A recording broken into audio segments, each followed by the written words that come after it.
Olá, bem-vindos ao canal Café com Leitura e Você. Meu nome é Elisete Gacilaso. Vamos hoje para o capítulo 2 do livro Eu e Minha Boca Grande, escrito por Joyce Meyer. Se com tua boca confessares Jesus como Senhor e em teu coração credes que Deus os ressuscitou entre os mortos, serás salvo, porque com o coração se crê para a justiça e com a boca se confessa a respeito da salvação. Romanos capítulo 10, versículo 9 e 10. Capítulo 2. O efeito das palavras no reino natural. Nessa passagem, o apóstolo Paulo destaca uma verdade espiritual aplicada à salvação, mas creio que é uma verdade que pode ser aplicada a outras questões também. A confissão da crença de uma pessoa confirma sua salvação diante dos homens, mas não diante de Deus. Deus já sabe o que está no seu coração. A confissão confirma a posição do crente diante do inimigo da sua alma. Ela declara uma mudança de fidelidade. Antes ele servia ao diabo, mas a notícia que é dada agora é que ele mudou de dono. O estudioso bíblico W.E. Vine definiu duas das palavras gregas confirmar, na versão King James, como firmar, estabelecer, fazer seguro, e validar, ratificar, conferir autoridade ou influenciar. E a palavra confirmação ele definiu como de validade fidedigna.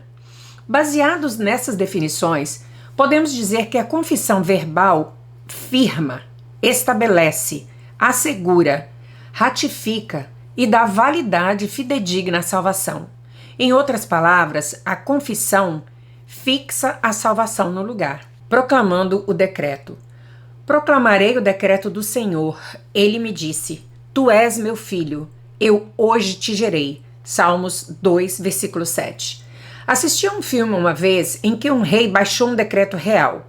Ele declarou uma ordem ou lei e enviou cavaleiros por todo o país para proclamar o decreto aos cidadãos do reino. No Antigo Testamento, encontramos a emissão de tais decretos reais em Ester, capítulo 8, do versículo 8 ao 14, e no Novo Testamento em Lucas, capítulo 2, versículos 1 ao 3. No Salmos 2, versículo 7, o salmista escreveu: proclamarei o decreto do Senhor.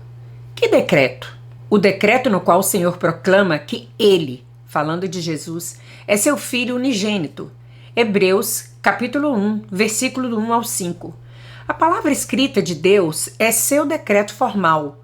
Quando um crente declara essa palavra com uma boca, com o coração cheio de fé, suas palavras são pronunciadas para esclarecer a ordem de Deus em sua vida. Quando o decreto real é proclamado, as coisas começam a mudar. O plano de Deus, nossa escolha. Pois tu formastes o meu interior, tu me teceste no seio de minha mãe. Graças te dou, visto que por modo assombrosamente maravilhoso me formaste. As tuas obras são admiráveis, e a minha alma o sabe muito bem. Os meus ossos não te foram encobertos, quando no oculto fui formado e entretecido, como nas profundezas da terra. Os teus olhos me viram a substância ainda informe, e no teu livro foram escritos todos os meus dias, cada um deles escrito e determinado, quando nenhum deles havia ainda. Salmos 139, dos versículos 13 ao 16. O plano de Deus para a nossa vida tem sido estabelecido no reino espiritual desde antes da fundação do mundo, e é um plano bom, como vemos em Jeremias, capítulo 29, versículo 11. Eu é que sei que pensamentos tenho a vosso respeito, diz o Senhor, pensamentos de paz e não de mal, para vos dar o fim que desejais. Satanás tem dado duro para destruir o plano do Senhor na maior parte de nossa vida e tem alcançado alto índice de sucesso. Deus enviou o seu único filho, Jesus, para nos resgatar e restaurar todas as coisas na ordem correta. Ele escreveu sua vontade para a nossa vida, e se crermos e falarmos, isso começará a se tornar realidade. Algumas pessoas creem em muitas coisas, mas veem pouca manifestação delas. Talvez seja porque creem, mas não falam. Elas podem ver algum resultado de sua fé, mas não os resultados radicais que experimentariam se colocassem a boca e o coração a serviço de Deus. Romanos capítulo 10, versículos 9 e 10. Algumas pessoas estão tentando viver nas bênçãos do Senhor enquanto ainda falam como o diabo. Não devemos cometer esse erro. Não veremos resultados positivos em nossa vida se falarmos coisas negativas. Devemos lembrar que o que estamos falando, estamos trazendo à existência. Penetramos no reino do Espírito e recebemos de acordo com nossas palavras. Podemos penetrar no reino de Satanás, o reino das maldições, e obter coisas más, negativas, ou podemos penetrar no reino de Deus, o reino das bênçãos, e obter coisas boas e positivas. A escolha é nossa, criado e sustentado pela palavra de Deus. Pela fé, entendemos que foi o universo formado, colocado em ordem e equipado para o seu propósito, pela palavra de Deus, de maneira que o visível veio a existir das coisas que não aparecem. Hebreus capítulo 11, versículo 3. A terra que Deus criou não foi feita de material que pudesse ser visto. Como lemos em Gênesis capítulo 1, Deus falou e as coisas começaram a aparecer. A luz, o céu, a terra, a vegetação, as plantas que davam sementes, as feras selvagens e os animais domésticos. A terra e tudo que nela há foram criados do nada, e hoje é sustentada por nada que possa ser visto. Em Hebreus 1, 3, lemos que Deus está sustentando todas as coisas pela palavra do seu poder. O universo criado por suas poderosas palavras até hoje está sendo sustentado pela mesma coisa. Você deve dizer, bem, é claro, Joyce, mas ele é Deus. Devemos nos lembrar sempre de que somos criados à imagem de Deus. Gênesis capítulo 1, versículo 26 e 27, e agir como ele. Faça o que Deus faz. Sedes, pois, imitadores de Deus como filhos amados. Efésios 5, 1. Nessa passagem, Paulo declarou que devemos imitar a Deus e seguir seu exemplo. Em Romanos 4, 17, lemos que Deus vivifica os mortos e chama à existência as coisas que não existem. A palavra de Deus é sua promessa para nós e devemos falar das coisas que ele nos promete como se já existissem. Não devemos esquecer o equilíbrio. Por exemplo, vejamos o caso de uma pessoa que está visivelmente doente, tossindo muito. Sua voz está muito rouca e o nariz e os olhos estão vermelhos. E lacrimejando. Sente-se muito cansada.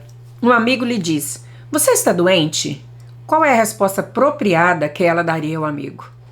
Uma resposta cheia de fé, mas que também fosse honesta e cortês?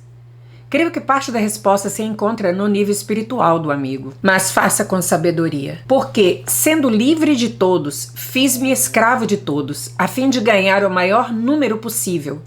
Procedi para com os judeus, como judeu, a fim de ganhar os judeus.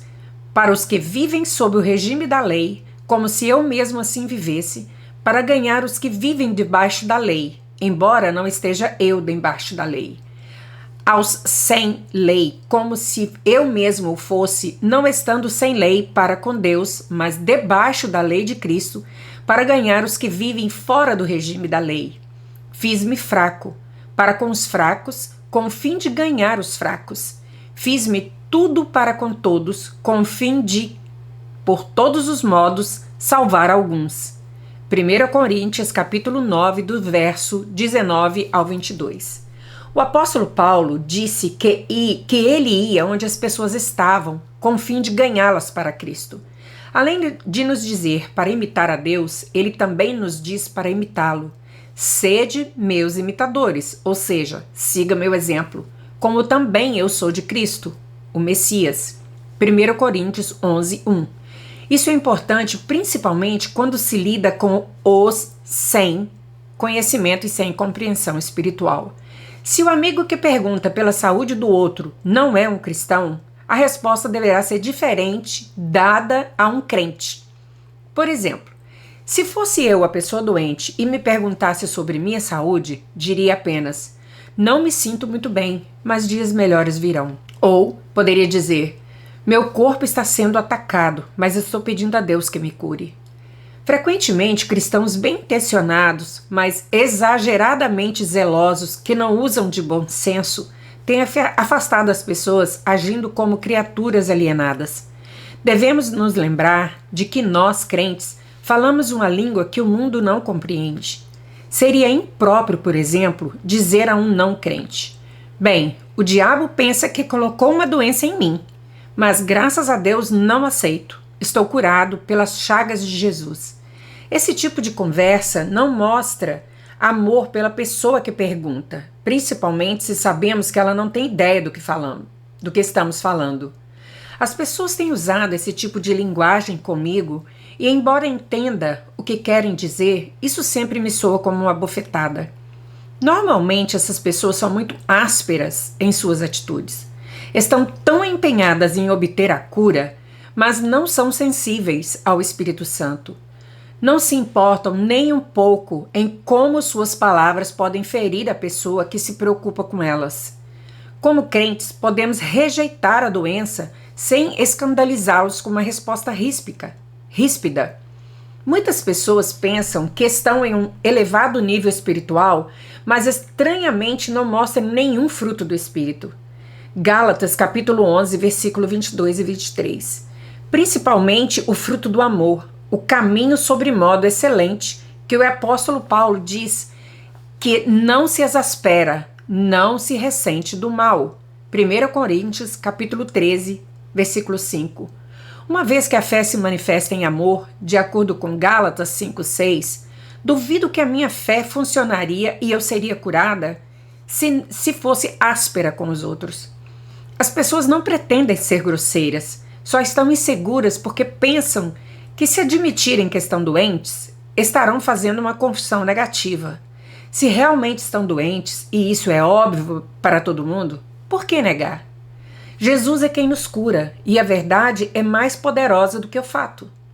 Eu estava numa terrível confusão por ter sido abusada durante minha vida inteira, mas fui curada pelo poder da palavra de Deus e pelo Espírito Santo.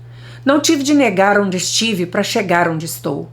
Precisei encontrar uma maneira mais positiva de falar e permitir que minha fala fosse cheia de esperança em vez de desesperança, fé em vez de dúvida.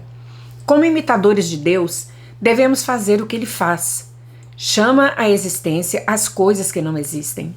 Romanos capítulo 14, 17. E podemos fazê-lo sem ofender as pessoas que ainda não entendem. Podemos proclamar o decreto, em particular, e quando alguém perguntar, podemos responder com palavras positivas e não deixar a outra pessoa pensando que os cristãos são de outro planeta e que tudo em que creem é estranho. Pessoas não espirituais têm de ser ensinadas, e nós também.